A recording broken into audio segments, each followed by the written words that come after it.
according to what he knows to be wrong.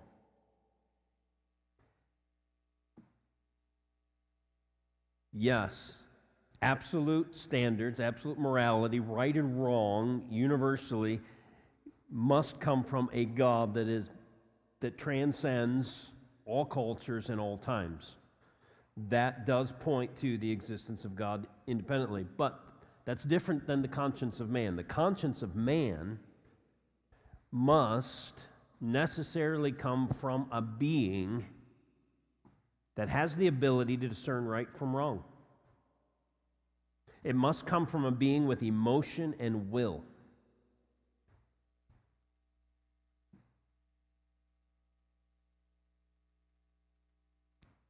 You don't get conscience from a chair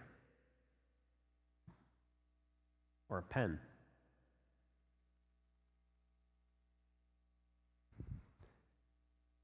For us, the conflict is our will acts contrary to conscience and the emotions sense it. The simple reality that all people in all places have some sense of what they think is right and what they think is wrong. They might be polar opposites one of another. But this sense of moral standard argues that there must be a God. And this God is a personal God. And this God made man in his image. There is a connection there that cannot be undone, or you lose the foundation of humanity. Not only does this argue for the existence of God, but that this God is personal with mind, emotion, and will, and made us in his image. What a great God. What a great God. 1 Corinthians chapter 15, we're going to go back to that verse, and we're going to pick up on some, well, it depends on how much you enjoy the specifics of how you ended up with the eye color you ended up with.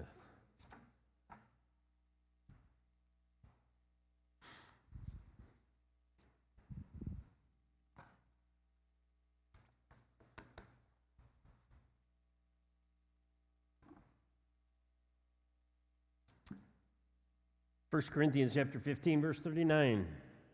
We continue to look at the different foundations, worldviews, between a naturalistic, secular mindset, worldview, and all the thought process that flows out of that, or a biblical creation viewpoint. Verse 39, for not all flesh is the same. There's one kind for humans, another for animals, another for birds, another for fish.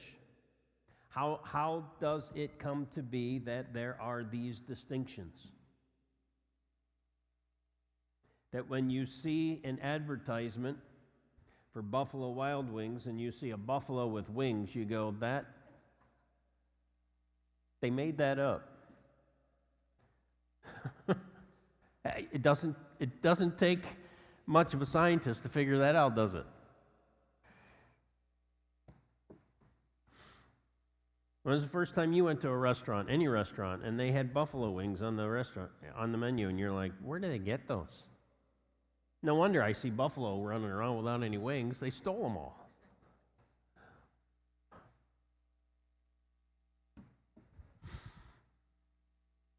There's a difference there, isn't there? Have you seen the feet of a mosquito? They're a little bit different than the impression made by the foot of an elephant. In fact, if an elephant stepped on a mosquito, I don't think you could find the mosquito on the bottom of that elephant's foot. How did all of these distinctions come to be? All of this different information, all of these different codes. Remember, we mentioned last week that in order for all of this to unfold, there has to be a code, and a code is created by a mind. Mind is the secret to this information. It's just like the Bible that you hold in your hands. There are words on the page, but if the words are in a different language, it's not helpful to you at all. And if the words don't mean anything to you, there's no communication. There has to be a code, and there has to be a mind to create the code and to interpret and understand that code. Where does all that come from? The naturalistic explanation is begin with a one-celled amoeba, and then somehow along the line, more complex codes start to present themselves, allowing the amoeba to live and digest and reproduce, and then they gather more information and become fish. How much additional code is needed for a fish to lose the gills, to gain fur and claws, and become a squirrel? It's a completely different code of information. And so he gave the options: genetic recombination, mutations, natural selection. And much of what we observe is really a loss of information. So how did you arrive at the eye color that you have?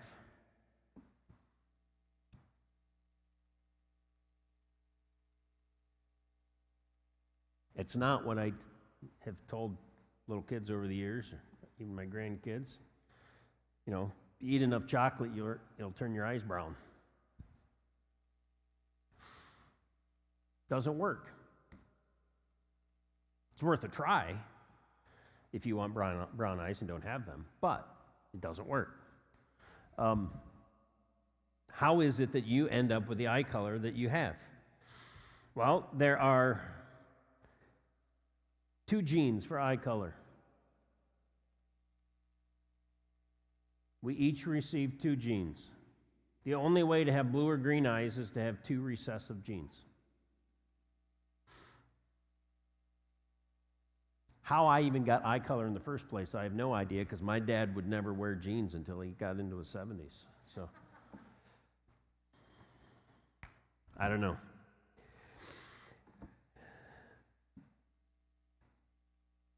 So if you have blue or green eyes, you have 2 recessive genes. You cannot pass on brown-eyed children unless you marry someone with brown eyes. Then it's a possibility. And then you have, here's the possibilities that you have, right? Those with 2 dominant brown eyes, or brown-eye genes, have also lost information, because they can only give birth to those with brown eyes. 2 dominant brown-eyed genes is a loss of information. 2 dominant brown-eyed genes, and you marry someone with 2 dominant brown-eyed genes, you're not going to have a West Michigan Dutch blonde blue-eyed child.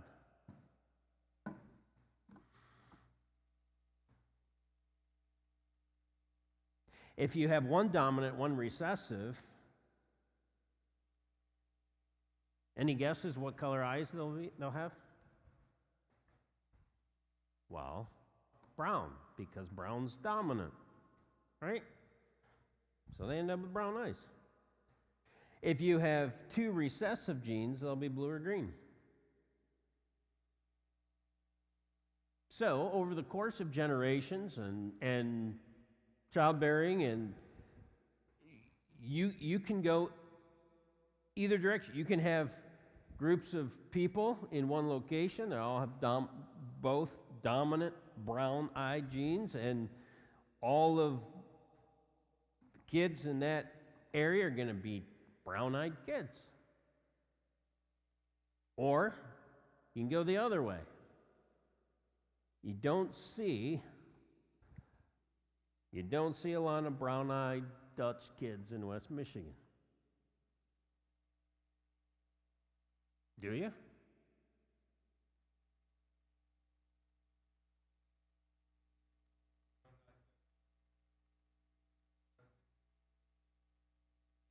She goes, I don't know, I'm from Canada.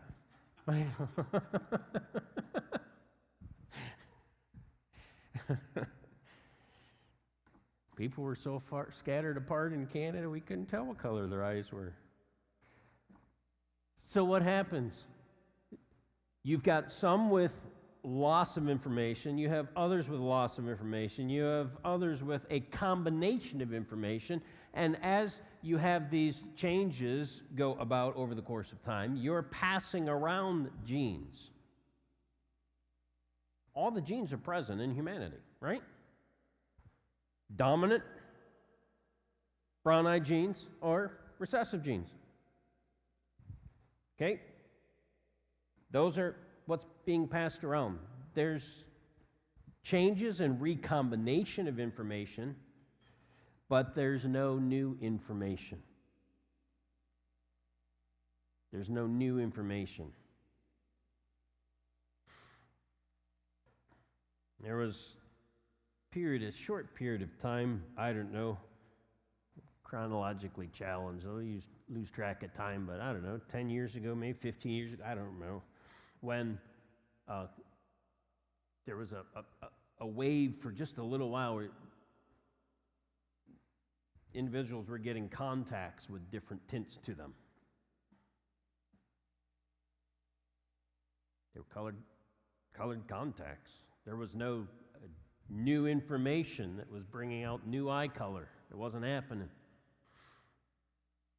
And science textbooks for years used another illustration trying to support what they consider to be an evolutionary process of gaining information.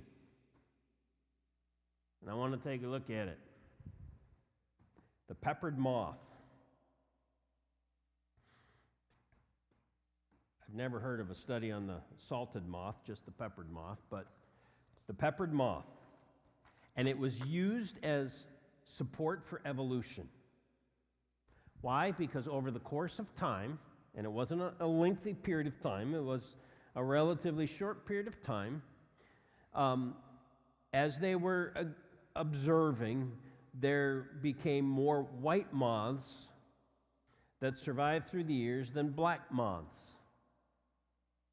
And they suggested a change of information by evolution. That's what was presented in science textbooks.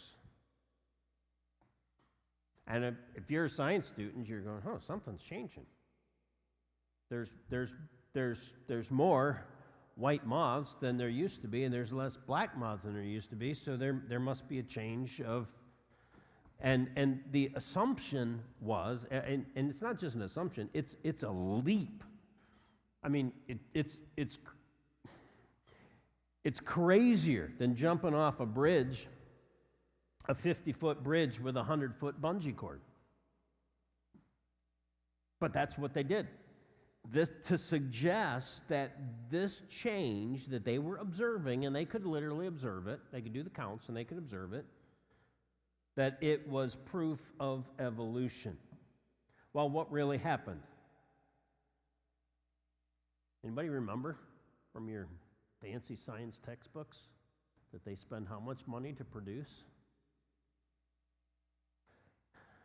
It's all right, I didn't remember either. That's the beauty of studying continually throughout your life. You learn the stuff that you were supposed to learn when you were younger and didn't really learn, or you learned and forgot. What really happened was they did this study for a limited period of time in a limited geographic location in England. That's where they drew their examples. Most of the tree bark was whitish. And you know anything about the climate in England? I don't, thankfully, but I couldn't handle dreary, drizzly, rainy, just all the time. I just couldn't, no. But it's It's a great environment for lichens to grow. And if you're familiar with lichens, they're grayish white. And if they're really healthy, they can spread pretty decent size and kind of look like a white moth, right? Or, put it another way, a white moth could sit on a lichen and a white bark tree and be much more difficult for a bird to spot than, say, a black moth that's going to stand in complete contrast to it. So what really happened? Well, just the black moths were in, unfortunately, an area where they couldn't hide as well.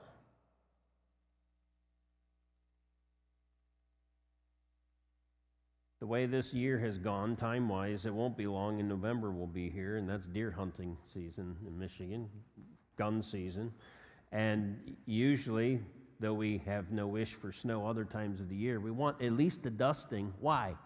Because you get a white backdrop, you can spot a brown deer so much easier. If you have the dead of fall, all the leaves are gone, everything's brown, everything's dark, deer can sneak through and you can't hardly see them unless you spot the twitch of their tail moving. So what really happened? Well, the white moths could disguise themselves much more easily on the white bark trees with lichen all over them, much easier than the black ones could. And so the black-colored moths were eaten more readily. And so, guess what?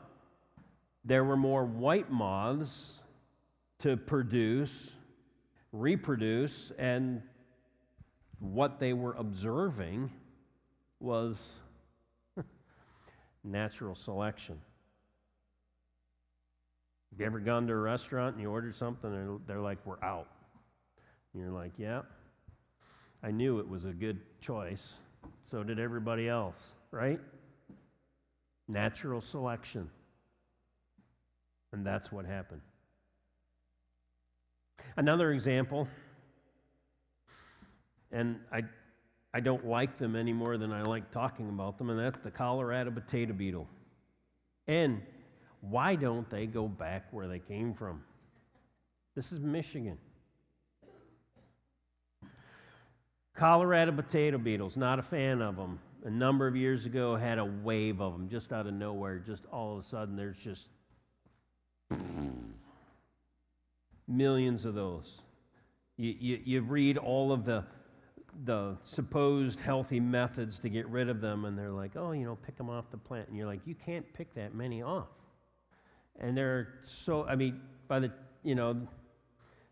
all of the eggs that are laid underneath the leaves, and just there was just no way. The numbers were ridiculous. And so tried a variety of sprays. Some were more effective than others. And guess what? The ones that I found to be more effective were the ones that I tended to use. Does that make sense to you? Well, what happens then over the course of time is you get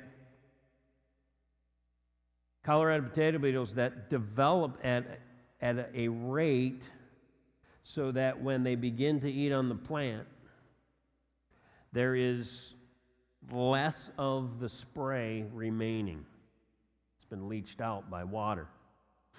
And so they get a little bit in them, not enough to kill them. And they end up building a resistance to that particular strain of spray. However, there's different classifications and how they function, how they work. And they gain, if you will, a resistance to that. It's not actually that they gain information. It's actually that they lose information. Their offspring then are unable to metabolize that spray And if they could metabolize it, it would kill them. But they actually lose information. It's a mutation. They lose that information, and they can't process the chemical into their body so it doesn't kill them. And so they're resistant to it. So you find a different spray that works differently and has more effect then. And most have figured that out over the course of time. You have to use different kinds, different structures to avoid waves of offspring that are mutants. That's the last thing you want, is a bunch of mutant Colorado potato beetles. Right? They didn't gain information, they lost information. So they could not metabolize the chemical, and it was ineffective. That's natural selection. It's a loss, not a gain.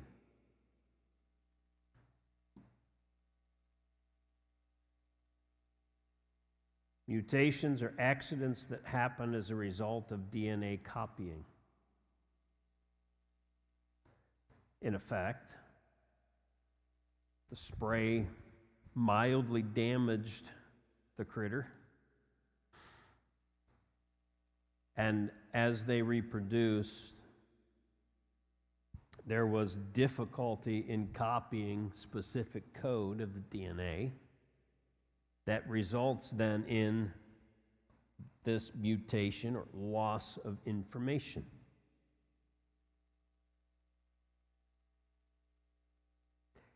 Question before us then, do these accidents advance evolution?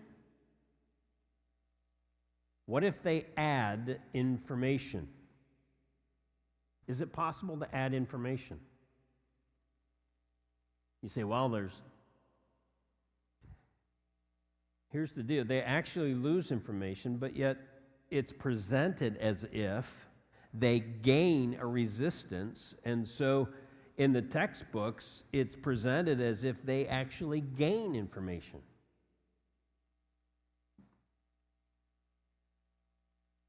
Most mutations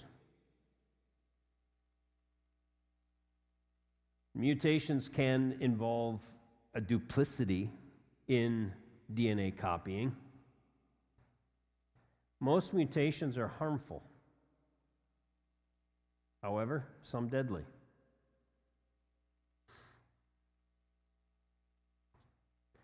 Sickle cell anemia, rather than normal red blood cells, results in anemia that is, well, it's not helpful, it's actually harmful.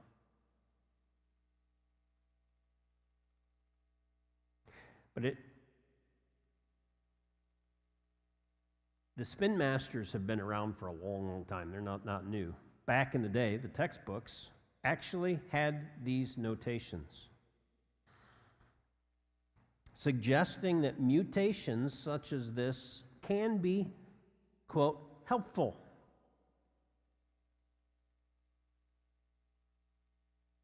And they saw it as an argument for advancing evolution because those with this mutation often, not consistently, but often, were immune to malaria. So you have a mutation that could kill you, but hey, you might not get sick with malaria along the way. And yet the argument in the textbook is somehow that you gain information by this accident, if you will, of DNA copying that results in what appears to be a duplicity of information and a loss of other information. Similar mutations have taken effect in beetles that lead to some varieties of beetles having no wings.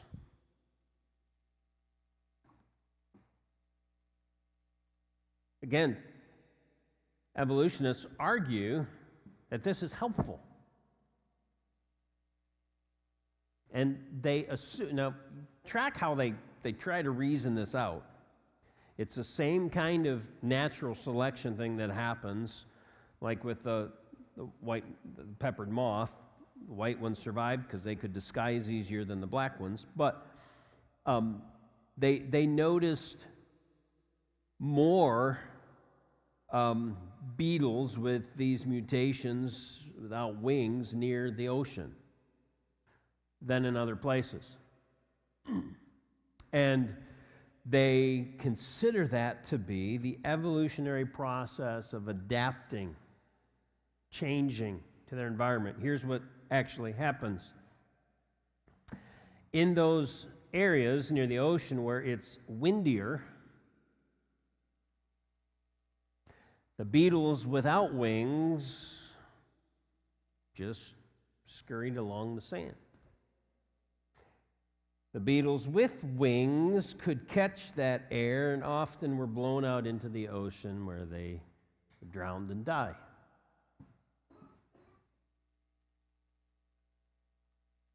So, these are supposedly brilliant scientists that write these textbooks that argue this case, and you're going to try to tell me that these beetles are smart enough to figure this out on their own and this will be helpful. I think when we have kids, we should have kids that don't have wings.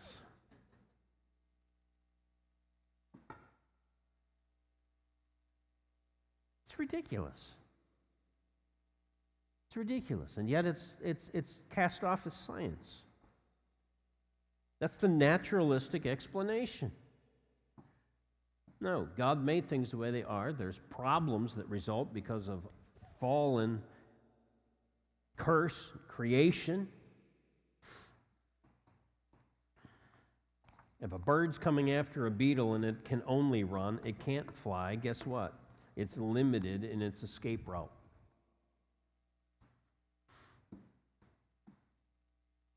A mutation, whether considered a defect or a benefit, does not advance evolution. It doesn't allow beetles to gain information.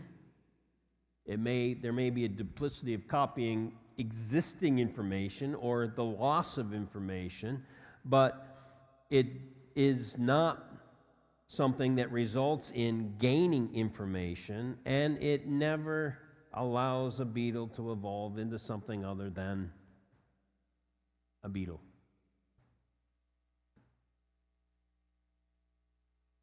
Again, we come back to 1 Corinthians. Where do you get the diversity of all these different species of wildlife and animals?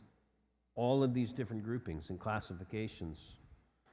The distinction between fish with gills and horse with big hooves and ostrich. An ostrich.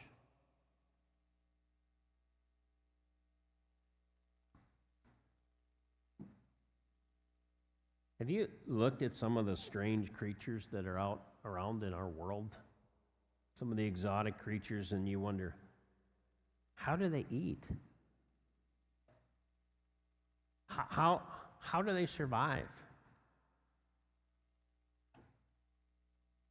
Where did they come from? They didn't get that information from an elephant. No. Evolution fails miserably. Why bother looking at some of this information? Well, from the absence of any hands at the beginning, because we didn't learn it the first time around. But it's not to argue with people, but to know the facts.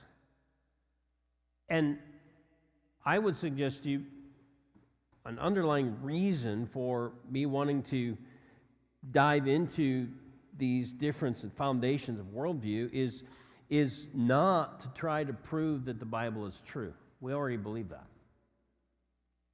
We already believe that. We know the Bible is true. We know by faith. We trust the Word of God.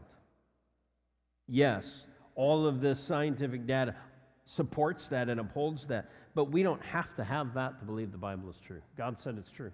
We trust him by faith. But to better understand what God has made. When we go outside and we look around and we see all the changes of nature, we see all the different critters that are out there, the different noises that they make. And we've got this wave of birds around our place the last couple of years now. And yeah, there's a lot more this year than there were last year. And I don't ever remember seeing those buggers before. American bittern, and they're just all over, flying back and forth among the different sections of trees across the road and around the property, and they're interesting buggers. Where'd they come from? Well, guess what? They're not brand new. And they didn't come from squirrels.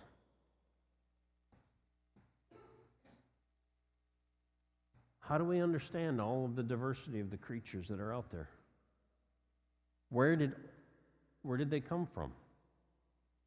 Scripture's clear. Not all flesh is the same. There's distinct difference among different animals and birds and fish. Different, and humans are different entirely.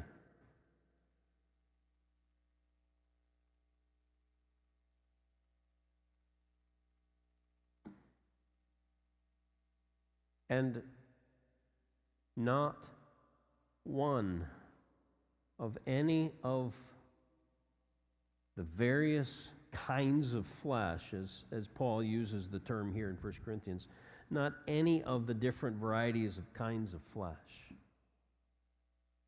gain information, acquire information that wasn't there.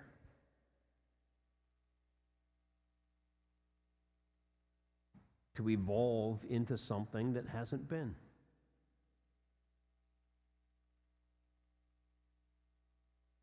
Which can only mean one thing. When God said he made the world and everything in it, he made the world and everything in it. And this God is so wise. There is so much knowledge.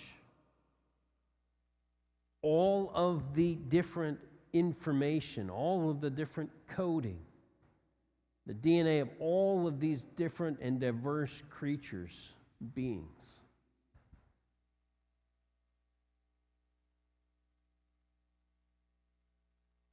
Came from God. He spoke it all into existence.